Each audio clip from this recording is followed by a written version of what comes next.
This will be part 3 of our teaching that I'm doing on what about the name Jesus. And when you're talking about the name Jesus, it's imperative that you first of all know that the Creator's name is in the Scriptures that has been hidden from us approximately 7,000 times. We know from the book of Genesis or Bereshit through the book of Malachi, in the Old Testament, or what people refer to as the Old Testament, but is referred to as the Tanakh, is 6,823 times the word Lord, where you see it capitalized, or even some places where the word God, and the English word God is there. That is where the Creator's name has been edited out of our scriptures and been replaced with these English words.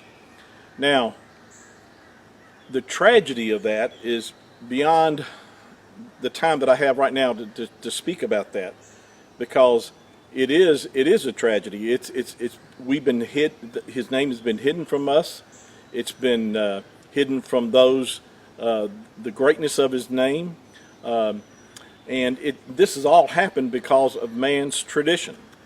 Now that's one question you might have, is how did this happen? Well, it happened because even back before the Mashiach walked on the earth, that his name, the Creator's name, had been hidden from the common people by the scribes and the Pharisees, and they did this, and the rabbis of that day began to make it they made it actually a violation of their tradition, that no one was supposed to speak the name of the Creator, and if you did, you would be guilty of blasphemy.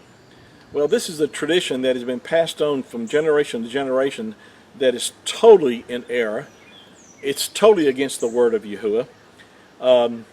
In fact, the Mashiach dealt with them severely about this, and he even told them that, if you read in the Gospel of John chapter 17, or Yahuchanan, you'll find that the Mashiach stated 2 different times in that chapter 17, that he had made known his name unto his brethren.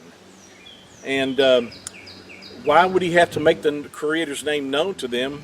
Is because it had been hidden from them, and because of the tradition of the Pharisees and the scribes, the rabbis, and because of their tradition, they would use the word Hashem, which is a term is in Hebrew means the name, or they would use the word Adonai, which is in our equal translation of that word would be Lord.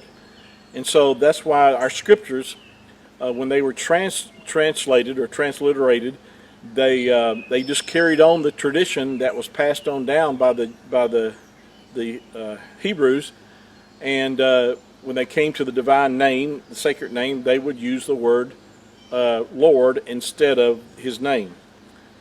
Now, I'm going to pick this up on our next session, and this is we're just doing short little segments on this because I want to, because most people will listen to a short segment, then if will to a long, lengthy one, we could make this hour, 2 hours, or 3 hours. But we're just going to break it up into small segments. So be listening for part 4. Thank you for your time today, and may Yahuwah's blessings continue to be upon you today and all that you do. Shalom.